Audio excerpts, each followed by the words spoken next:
우리가 아는 사복음서의 결말이 모두 예수님의 부활 이야기로 마치고 있습니다. 각 복음서의 부활 사건이 퍼즐 조각이 되어서 다 맞추어지면 그 내용이 입체적으로 살아나서 드러나게 되어 있습니다. 복음서 기자들이 가지고 있었던 그 소망의 핵심, 그것은 무엇이겠습니까? 그것은 십자가와 그리고 부활입니다.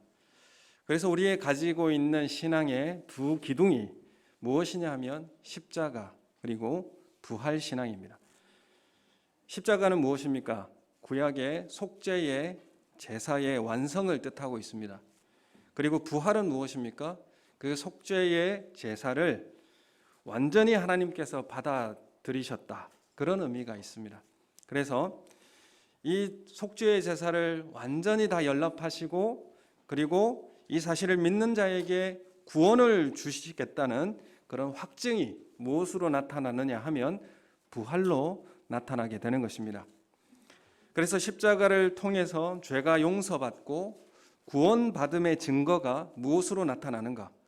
부활로 나타나게 되는 것입니다. 그래서 복음서 기자들이 가진 소망은 예수님의 부활로 인해 우리에게도 새로운 생명이 도래했다는 사실을 알려주고 싶은 것입니다. 그래서 수많은 사람들이 죽음의 위협 앞에서도 물러서지 않고 증언하기를 원했던 것이 바로 이 예수님의 부활이었습니다. 예수님이 부활하셨다고 외친 이 증인들이 바로 신약에 나오는 이런 순교자들이었습니다.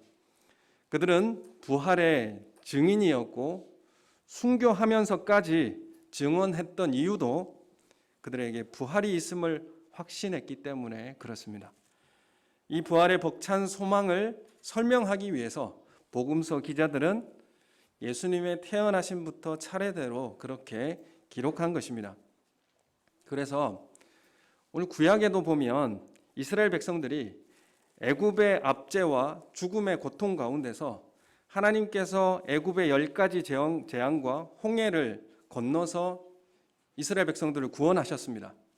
그리고 이 구원의 감격이 너무나 컸기 때문에 이 구원을 베푸신 하나님이 누구인가를 설명하기 위해서 모세는 창세기로부터 그 하나님이 어떤 분이신가를 차례차례 설명하면서 기록한 것이 모세오경이 되는 것입니다. 그래서 순서가 창세기, 출애굽기, 레위기 이렇게 쓰여진 게 아니라 뭐가 원인이었습니까? 구원받았는데 이 구원의 기쁨이 너무 감격스러우니까 이걸 어떻게 확인하고 설명해 주기 위해서 이 하나님이 어떤 분인가 이걸 설명해 주시기 위해서 창세기부터 기록하게 한 것입니다. 그러면 복음서도 마찬가지입니다. 이 부활의 소망이 너무나 감격적이고 기쁘기 때문에 이 부활 소망을 주시는 분은 누구인가? 그 예수님의 생애를 처음 태어날 때부터 차례차례 기록하게 된 것입니다. 그래서 이 기독교 신앙의 가장 놀라운 은혜는 부활의 은혜이다. 이렇게 말씀드릴 수가 있는 것입니다. 이 부활의 신앙이라고 하는 것이 우리 신앙의 핵심이고 또 예수님의 부활은 또한 우리의 부활로 연결되어져 있습니다. 우리가 사도신경을 잘 알고 있죠. 사도신경을 매일 우리는 새벽 기도회마다 우리는 외우고 있는데 고백하고 있는데 사도신경에는 두 가지의 부활이 나옵니다. 첫 번째는 예수님의 부활이 나옵니다. 어떻게 나옵니까? 장사된 지 사흘 만에 죽은 자 가운데서 다시 살아나셨으며 이걸 믿는 것이죠. 예수님이 다시 부활하셨다라는 사실을 믿는 것이고 그 뒤에는 또 부활이 나오는데 누구의 부활이 나옵니까? 성도의 부활이 나옵니다. 몸의 부활과 영생을 믿습니다. 예수님이 부활하셨듯이 나도 부활과 영생할 것을 믿습니다. 이게 바로 사도신경에 나오는 두 가지의 믿음의 고백이라는 것을 말하고 있습니다. 우리는 이 신앙 고백이 믿습니다로 시작합니다.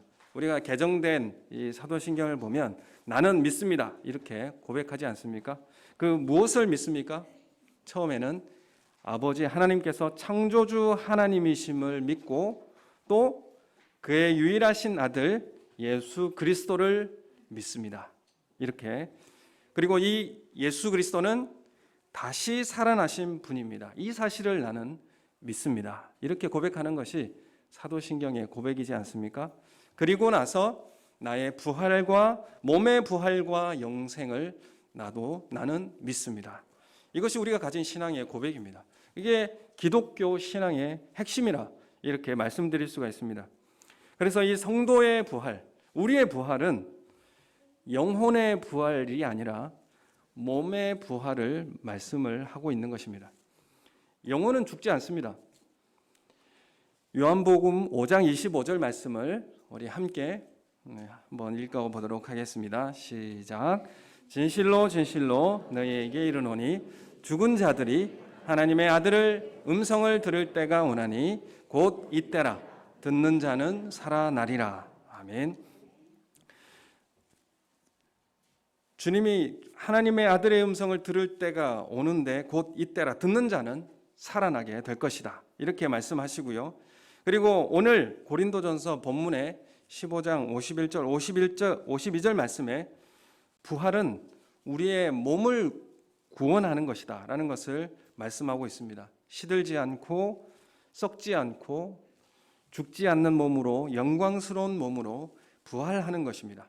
이것을 변화된다 이렇게 표현해주고 있는데 우리는 주님 오시는 그날에 변화될 것입니다. 새로운 몸을 입고 변화된 모습으로 주님을 맞이하게 될 것입니다.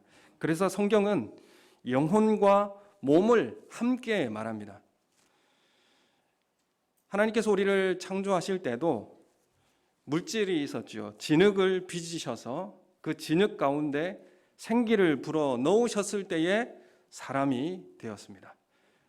영혼만 있다고 사람이 되는 것이 아니라 그 물질과 함께 영혼이 결합되었을 때에 그것을 사람이라 이렇게 부르는 것입니다. 그래서 예수님의 부활도 부활의 몸을 새로 입고 부활하신 겁니다. 영혼만 떠다니는 것이 그런 모습으로 우리에게 오시지 않으셨습니다. 분명히 우리가 부활할 그런 실체를 우리에게 보여주셨고 많은 사람에게 몸의 부활을 확인시켜 주셨습니다. 그래서 우리 교회가 교회를 통하여 우리에게 주신 하나님의 은혜의 방편은 말씀에 대한 선포와 그리고 성례입니다. 이 보이지 않는 이 말씀, 그리고 보이는 성찬, 보이는 몸, 보이지 않는 영혼, 이것이 함께 결합되어졌을 때에 온전한 전인적 인간이 되는 것이고 하나님의 은혜의 방편도 보이지 않는 말씀과 그리고 보이는 성찬이 시행될 때 그것이 올바른 교회다 이렇게 부를 수 있게 되는 것입니다. 4월 25일부터는 이제 실내와 실외에서 마스크를 착용해야 되지만은 실내에서도 식사를 할 수 있도록 하게 되어지고 모든 사적 모임도 이제 해제된다고 공문이 왔습니다. 2년 동안 우리는 함께 모일 수 없음으로 해서 영상으로 말씀을 듣고 예배에 참여했습니다. 이것은 대안으로 우리가 한 것입니다. 이제 몸으로 함께 모여야 하고 식사를 함께 하는 그런 식탁 공동체, 식탁 교제를 가져야 합니다. 앞으로 그동안 할 수 없었던 이 성찬을 또 자주 계획해서 진행을 하려고 합니다. 예수님은 세리와 죄인들과 함께 식탁 교제를 나누셨습니다. 여러분, 우리가 이 땅에서 식사를 같이 하지 않겠다라는 것, 나는 그 사람하고 난 식사를 같이 할 수 없겠다라고 하는 것은 어떤 의미냐 하면 나는 하나님 나라에서도 그 사람과 같이 하고 싶지 않다, 그런 의미가 거기에 담겨 있습니다. 그래서 우리는 이 식탁 공동체, 예수님께서 빵과 포도주를 나누어 주시면서 함께 먹고 마시라 이렇게 말씀하셨습니다. 물질을 나누듯이, 떡과 포도주를 나누듯이, 시간을 나누어서 헌신하듯이 몸과 물질의 식탁 교제가 우리 가운데 실행되어져야 합니다. 그럴 때 우리는 예수 그리스도 안에서 하나됨을 경험하게 되고 그리고 예배 공동체가 되는 것입니다. 그리고 그때야 비로소 우리는 하나인 교회라는 것을 확인하게 되는 것입니다. 사도신경에 뭐라고 고백하고 있습니까?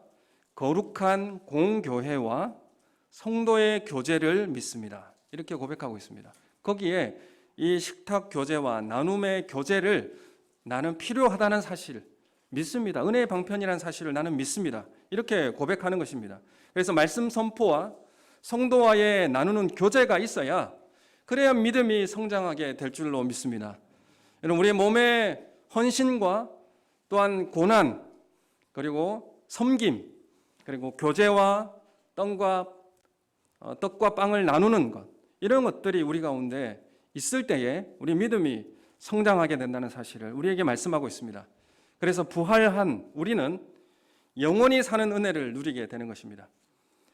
이것이 바로 영생이라고 이렇게 말씀하고 있는데, 우리가 부활 이후에, 부활이 중요한 것도 중요하지만 부활 이후에 우린 영원히 살기 때문에 부활이 중요한 것입니다. 그래서 여기서 말하는 영원히 사는 은혜인 이 영생은 무엇입니까? 단지 시간적으로 영원히 사는 것을 말하지 않습니다. 우리가 가지는 영생은 안 죽고 영원히 산다는 의미가 아니라 하나님과 더불어 산다는 의미가 바로 영생입니다. 그냥 시간적으로 안 죽고 영원히 산다는 것을, 그런 것을 추구하는 것이 진시 황제가 바랬던 그런 영생인 것이죠. 우리의 영생은 어떤 영생이냐면 하나님과 더불어 산다는 의미입니다. 이것은 하나님과 영원히 사는 것을 말합니다. 창세기 5장 말씀에 보면 아담 이후의 계보를 나열하고 있습니다. 창세기 5장의 계보는 죽음의 계보입니다.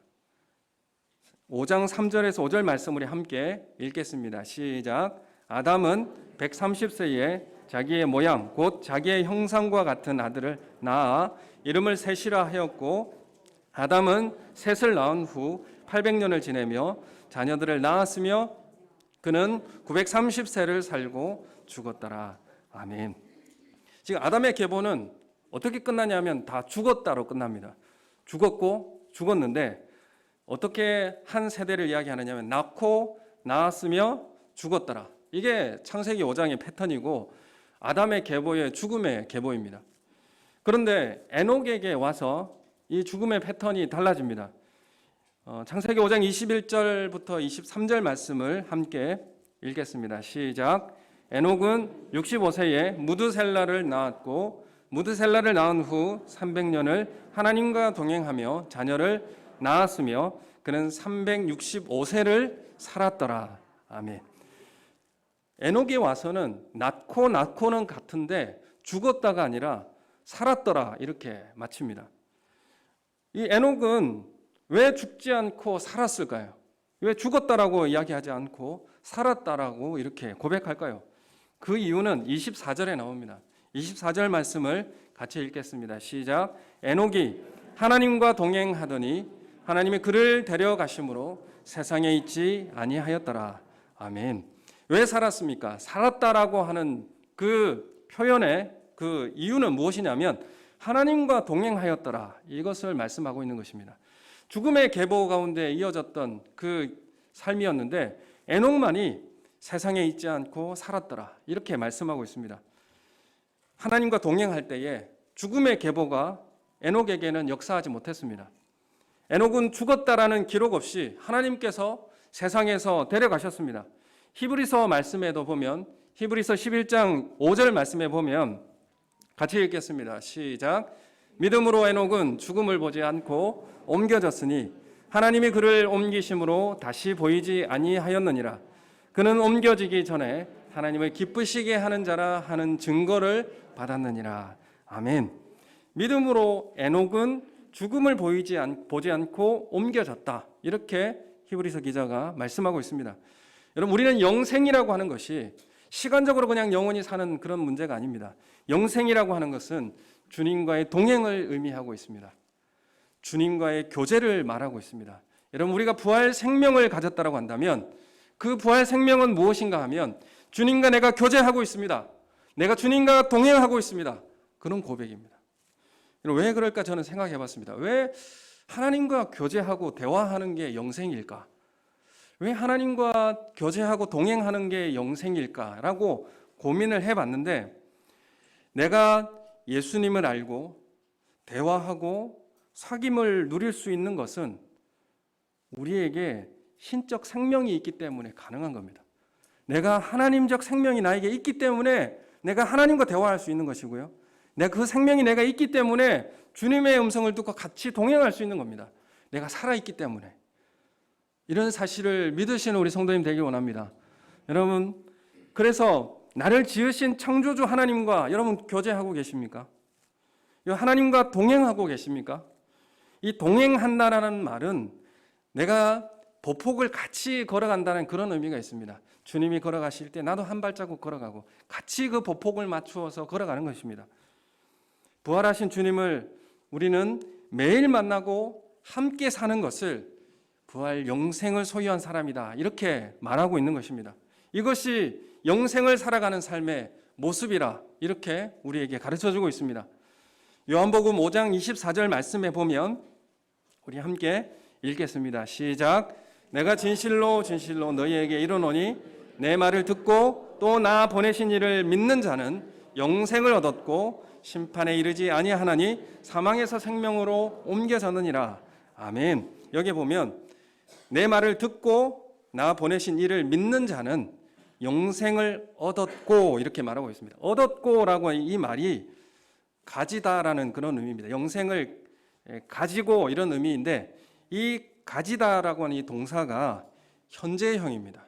현재형이라고 하는 것은 현재 영생을 가진다, 그런 의미입니다. 내가 예수를 믿고 따르는 것, 이미 영생을 현재 가지고 있다, 이렇게 표현하는 것입니다. 내가 지금 예수님을 믿고 따르는 사람은 내가 지금 현재 영원한 생명을 가지고 있다, 이렇게 선언하고 있는 것, 현재형으로 지금 선언하고 있는 것입니다. 미래에 내가 죽고 나서 영생이 아니라 지금 나에게 영생이 와 있다 라는 것을 지금 분명하게 말하고 있는 것입니다. 여러분, 우리는 죽고 나서 영생하는 것이 아닙니다. 우리는 죽고 나서 부활하는 것이 아니라 오늘 이 시간 현재 부활의 생명의 삶을 살아가게 되어 있습니다. 믿는 자는 주님과 현재 교제하고 동행한다라고 주님 우리에게 분명하게 말씀하고 있습니다. 그럼 반대로 이야기해 볼까요? 여러분, 주님과 교제하시고 주님과 동행하지 못하고 계시다면 그럼 뭡니까? 죽음의 삶이죠. 여러분, 이 부활 생명의 기쁨이 오늘 이 부활절 계란 먹을 때만 누리고 내일부터 다시 십자가 고난으로 들어가는 것이 아닙니다. 여러분, 오늘 부활절만 부활의 기쁨이고 내일부터는 다시 고통입니까? 그렇지 않은 것이죠. 매일 부활 영생으로 살아가는 삶입니다. 현재형으로 살아가는 것입니다. 에녹은 이 땅에서 살아갈 때에 히브리서 기자가 뭐라고 이야기합니까? 하나님을 기쁘시게 하는 자라는 증거를 받았다, 이렇게 표현하고 있습니다. 에녹이 어떻게 하나님을 기쁘시게 하는 자라는 증거를 받았을까? 명확하게 나타나고 있지는 않지만 에녹이 이 땅에서 살아갈 때에 하나님을 기쁘시게 하는 삶을 살았습니다. 분명히 살았어요. 하나님께서 부탁하시는 삶을 살았으니 그것도 하나님께서 기뻐하시지 않았을까? 하나님께서 에녹에게 부탁하신 일이 있었는데 그것을 잘 지켜 행하였으니 하나님께서 기뻐하지 않았을까? 이렇게 한번 생각해 봅니다. 에녹이 이 세상에서 해야 할 일이 무엇이었을까? 한 가지 찾아보면 에녹의 자녀가 누구입니까? 무드셀라죠. 무드셀라인데 이 무드셀라를 낳고 이 에녹은 삶의 목적과 의미를 깨달은 거죠. 무드셀라의 이름의 의미가 뭡니까? 세상의 끝, 종말, 이 의미입니다. 그래서 무드셀라가 죽은 바로 그 해에 969살 죽은 그 해에 홍수 심판이 일어났습니다. 그래서 물 심판이 이루어져서 온 세상에 종말이 오게 되었죠. 그래서 에녹은 무드셀라를 낳고 종말의 때를 알고 준비한 삶을 살 것입니다. 종말의 때를 알고 준비하는 삶을 살아간 그 삶이 하나님을 기쁘시게 하는 삶이었다라고 우리에게 가르쳐주고 있는 것입니다. 그래서 부활의 영생을 살아가는 사람은 이 땅에서 무엇을 기억하고 살아야 됩니까?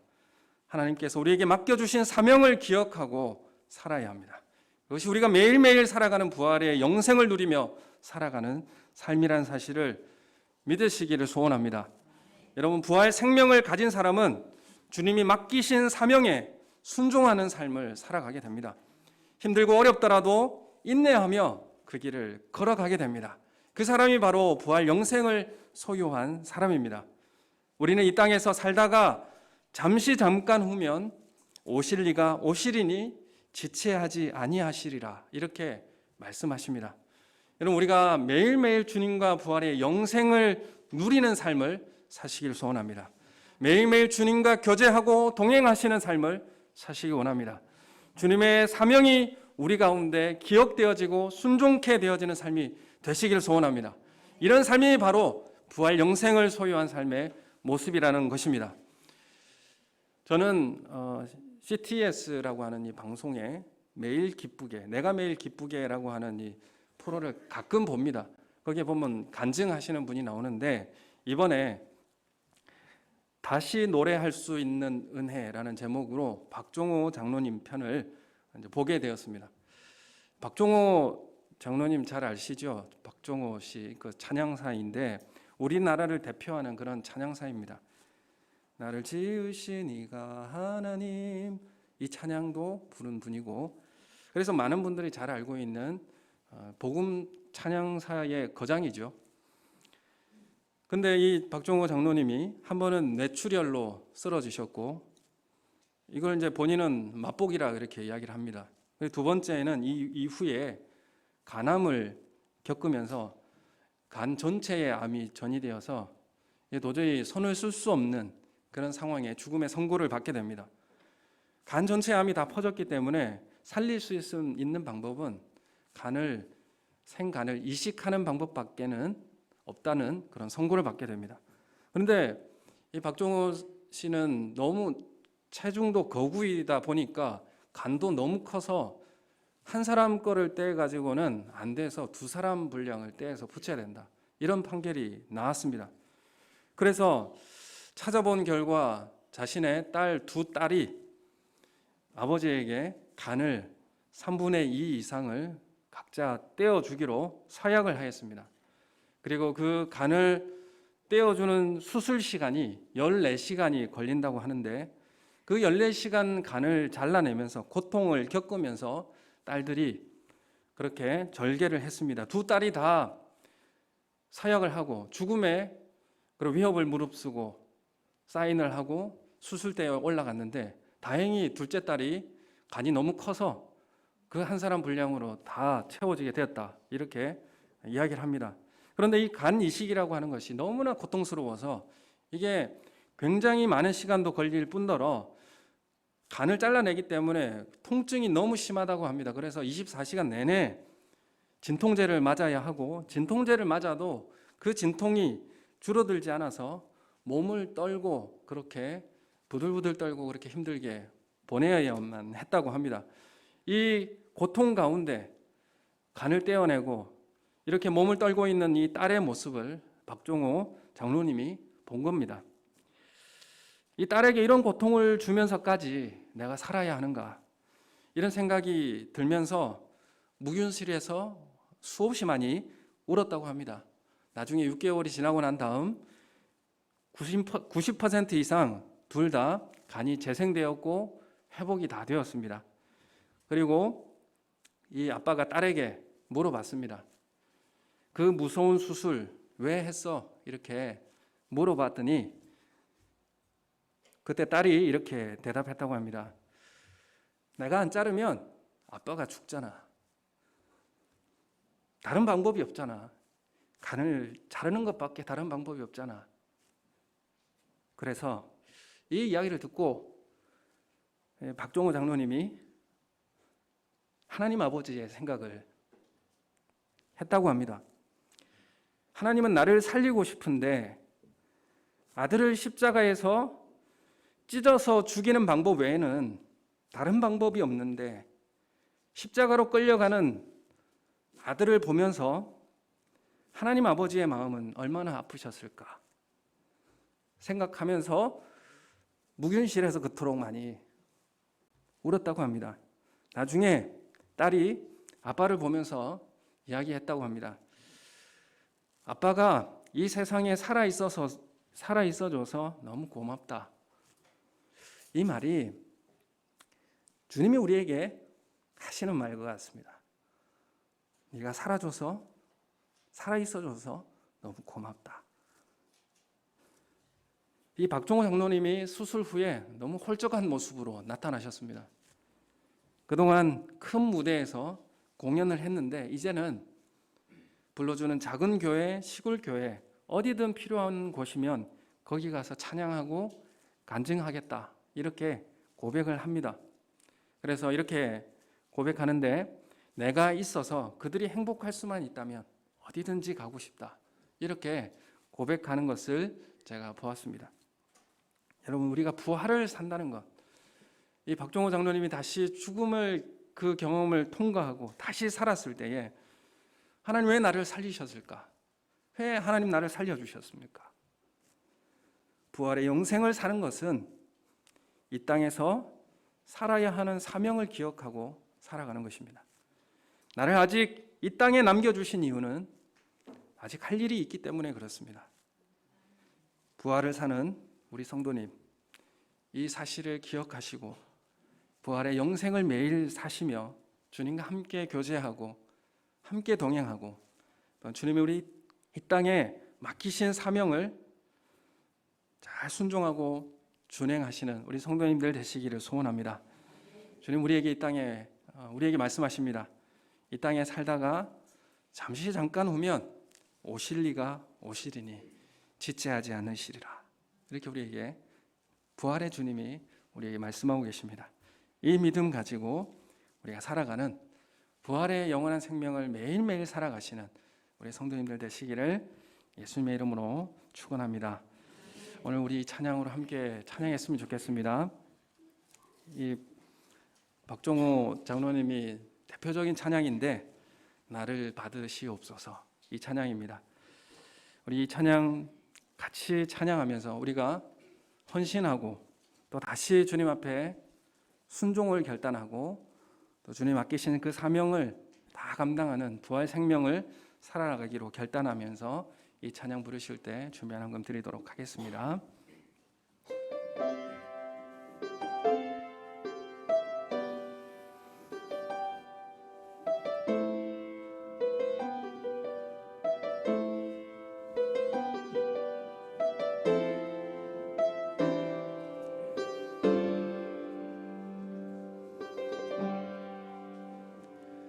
주님 내가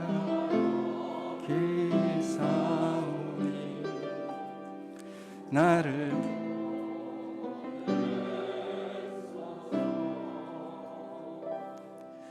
나의 맘 나의 몸 주께 드리오니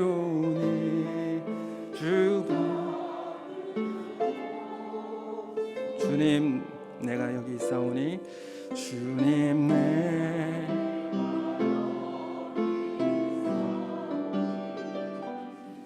나를 써주소서. 가진 건 모두 다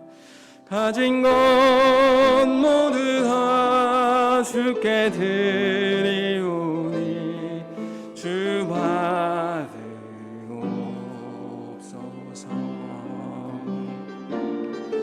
할렐루야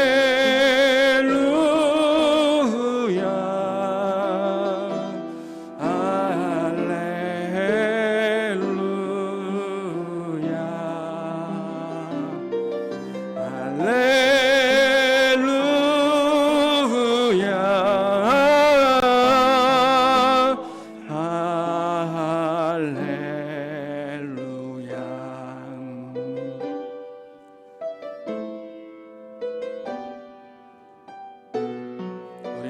손 높이 들고 우리 다 같이 주님 내가 여기 있사오니 주님 내가 여기 있사오니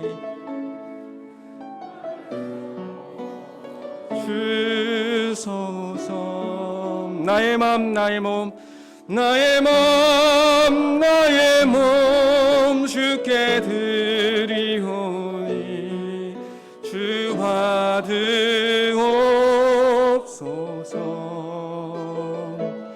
주님 내가 여기 사오니 나를 써주소서.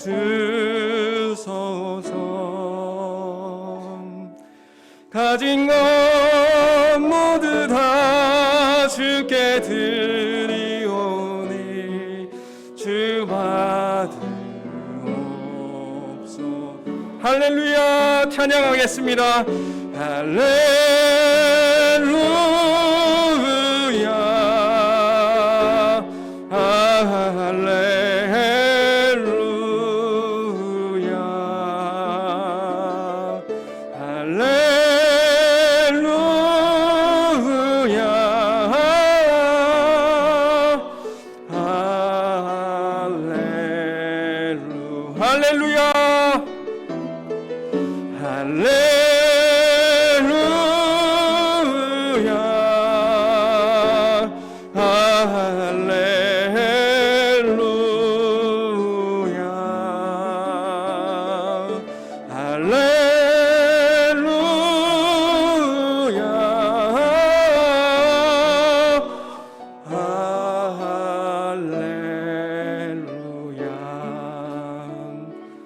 나를 받으옵소서. 나를 받으옵소서. 나를 받으옵소서.